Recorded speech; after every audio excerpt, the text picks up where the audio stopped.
For 42 years, Muammar Gaddafi presented himself as a feminist, and many people accepted that image. Then his regime fell. Investigators began exposing information kept from public view. Their work showed that women faced treatment far different from his claims. Behind those claims stood Muammar Gaddafi, born in 1942 in a Bedouin tent near Sirte. His family moved as nomads. The tent had no running water or electricity and little contact with modern life. He was the family's only son.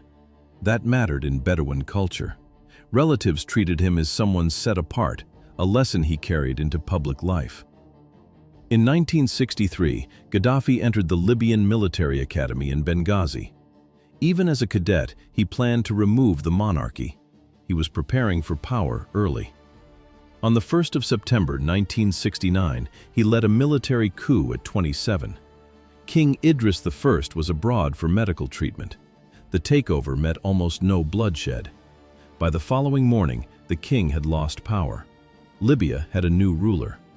Gaddafi avoided the title of president or king. He called himself the brotherly leader and guide of the revolution. He said ordinary Libyans ruled and power belonged to the people. The claim concealed the real chain of command. Important decisions passed through Gaddafi. He controlled the military, intelligence services, and government. Public language promised popular rule. Authority stayed in one man's hands. That concentration of power shaped the message that followed. From 1975 to 1979, Gaddafi published the three-part Green Book. It ranged from politics to society. Its pages defined women through motherhood and the home. He called menstruation proof of physical weakness. Then he dressed that claim as science. The claim needed proof in public life. In 1970, Libya raised the legal marriage age for girls to 16. It changed the statute. 2 years later, the government required equal pay for equal work, a rule still unusual across much of the Arab world. The government urged women toward university classrooms, state offices, hospitals, and schools. The change was visible. Female university enrollment rose from about 8% in 1969 to more than 40% by the late 1980s. Women appeared far more often in workplaces across the country. Foreign observers saw classrooms, hospital wards, schools, and government desks, then read the new laws beside them. The campaign had evidence. It looked like wider opportunity. That appearance carried weight overseas. Libya's 1972 law required equal pay for equal work. Women in uniform became the regime's most visible display of reform whenever Gaddafi appeared before cameras. In the mid-1970s, he created the Amazonian Guard, an all-female military unit also called the Revolutionary Nuns. They received military training, wore uniforms, and traveled with him to public events. Their presence drew attention. Newspapers and magazines worldwide printed their photographs as evidence of a more progressive Libya. Entry came with strict conditions. Recruits had to be virgins, take a vow of celibacy, and promise personal loyalty to Gaddafi. The Guard was not merely protection around him. It became an image designed for foreign audiences. Behind those photographs, family law still gave men wider rights. Libya allowed polygamy. Men could obtain divorce more easily than women, while women often needed a male guardian's permission for important legal actions. The gap was visible. Public criticism of that gap could bring danger. The uniforms improved Gaddafi's image at home and abroad, but they did not change the rules governing women's private lives. Behind the photographs, recruiters offered internships, scholarships, and meetings with senior officials.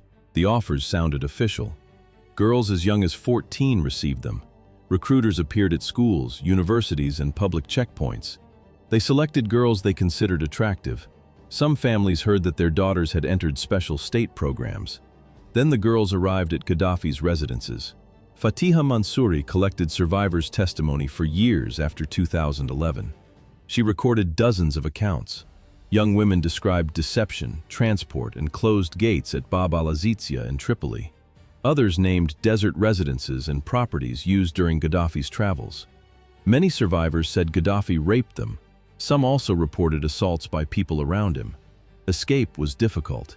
Libya had no free press, independent courts, or safe human rights groups able to investigate powerful officials. Women who reported violence could face dismissal, threats, or accusations of defaming the state. Their families also faced pressure to stay quiet. In a conservative society, shame kept some survivors from speaking even to relatives. Silence became a condition of survival. After the regime fell, former members of the Amazonian Guard gave investigators accounts of pressure, abuse, and rape. The accounts did not end at the residences. In 2012, Human Rights Watch recorded testimony from women held in state prisons. They linked the persecution to fathers, brothers, or husbands who opposed Gaddafi. The prison cell carried another message. Assault damaged a woman's standing in Libya's conservative society and warned other families. University corridors brought a different risk. During the 1980s and 1990s, female students passed banned books, listened quietly to foreign radio, and traded information. Mukhabarat informants operated at every university. Political talk could bring expulsion. Opposition work could bring arrest. Some women disappeared. Outside Libya, lawyer Salwa Bugaigis of Benghazi and human rights lawyer Fatiha Mansouri continued the work in exile. They helped survivors, gathered evidence, and prepared legal cases against the regime. Returning home could cost them their lives. For a student, political conversation could end in expulsion, arrest, or disappearance. The danger followed Gaddafi abroad. Oil wealth in the 1970s and 1980s expanded his reach beyond Libya. Libya held Africa's largest proven oil reserves, estimated at about 48 billion barrels. That money bought access and influence. European protocol officers later described unusual demands from his staff before foreign visits. One request concerned local women. In Italy, Gaddafi built a close friendship with Prime Minister Silvio Berlusconi during the 2000s. Young women received invitations to private events presented as social gatherings. La Repubblica investigated meetings from 2009 to 2011. Its reporting linked Rome model agencies and entertainment recruiters to those private meetings. Private invitations led back to Gaddafi himself. In August 2011, after rebels captured Bab al-Azizia, reports described a photo album filled with photographs of Condoleezza Rice. Rice had served as United States Secretary of State from 2005 to 2009. Gaddafi had publicly spoken of his admiration for her. The album remained. The photographs did not stand alone. During the 1990s and 2000s, Gaddafi spent billions of dollars across sub-Saharan Africa while presenting himself as an African leader. Journalists and investigators later reported similar accounts from Chad, Niger, and Mali. They said intermediaries brought women to Gaddafi. Gifts and money were used to persuade them. When persuasion failed, reports said force followed. Those reports reached far beyond private meetings. From 1980 to 1994, the dispute over the Aouzou Strip unfolded where international oversight rarely reached. Libya had trained and financed armed groups since the late 1970s. Its support touched Chad, countries across sub-Saharan Africa, and the Irish Republican Army. In 1980, Libyan troops invaded northern Chad and occupied the Aouzou Strip. Humanitarian organizations received reports of sexual violence by Libyan-backed forces during those 14 years. The border area remained remote. Much of the evidence could not be documented when the reports first emerged. After Gaddafi fell, investigators received more testimony inside Libya. Physicians for Human Rights examined accounts from women connected to opposition figures. International Criminal Court investigators later reviewed testimony describing women targeted during major government crackdowns. The reports no longer stayed private. At the Rixos Hotel, cameras were already running when 29-year-old law student Iman Al-Obeidi entered the room. She spoke in Tripoli on March 26, 2011. Foreign journalists were staying there under government supervision. Al-Obeidi said Gaddafi's soldiers stopped her at a checkpoint and gang-raped her. Officials moved in as she spoke. They tried to drag her away. The cameras kept recording. Her accusation came after years of violence linked to the regime. In June 1996, about 1,200 prisoners were killed over 2 days at Abu Salim prison.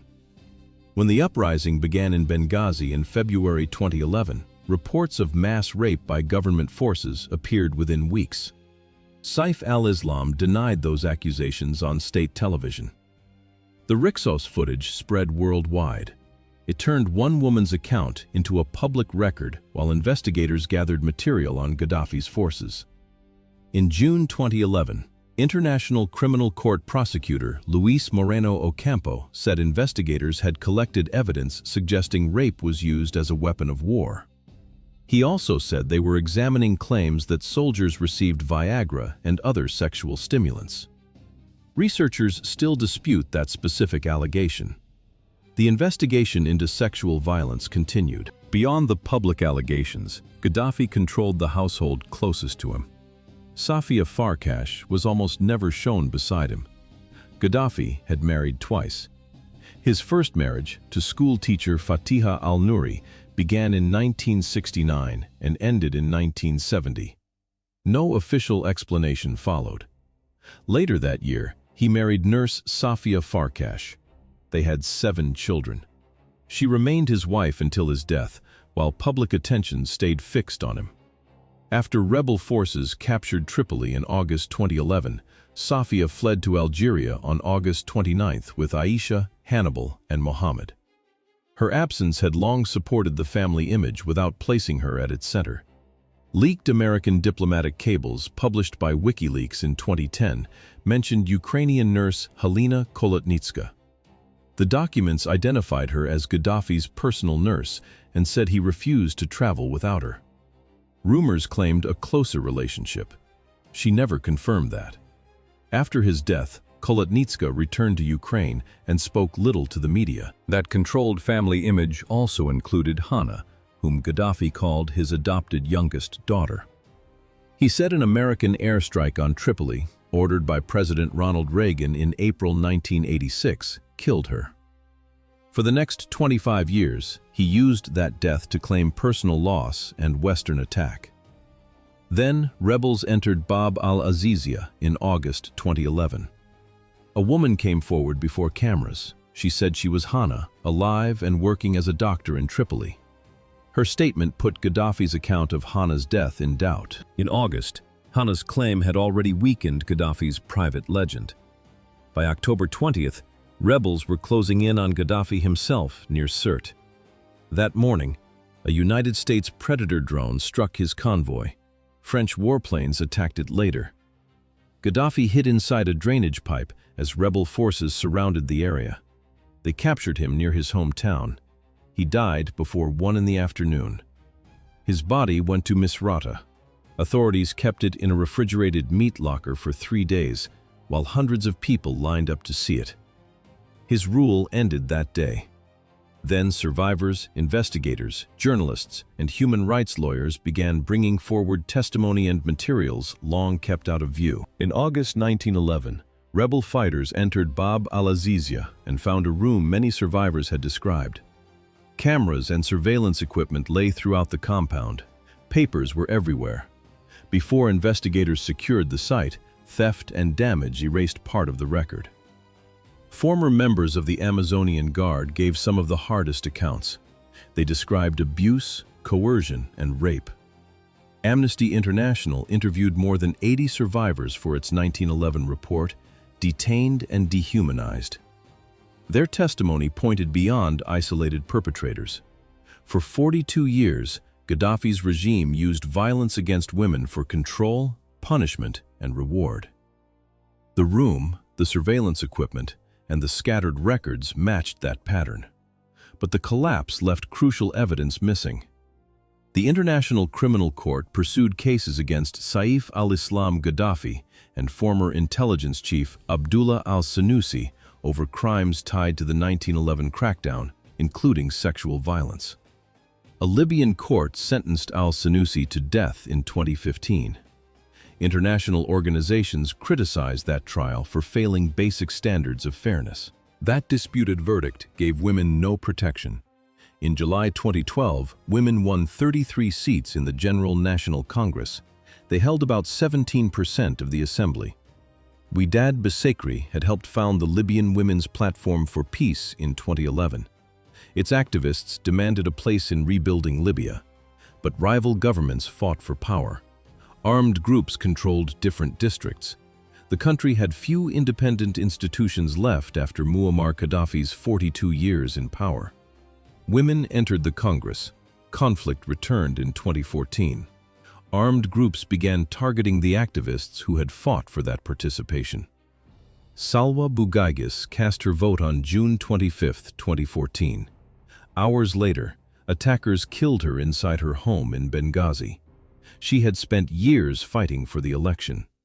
Fariha Berkawi was also killed. Those killings left protection as an empty promise. Former members of the Women's Guard returned home with almost no help from Libya's new authorities.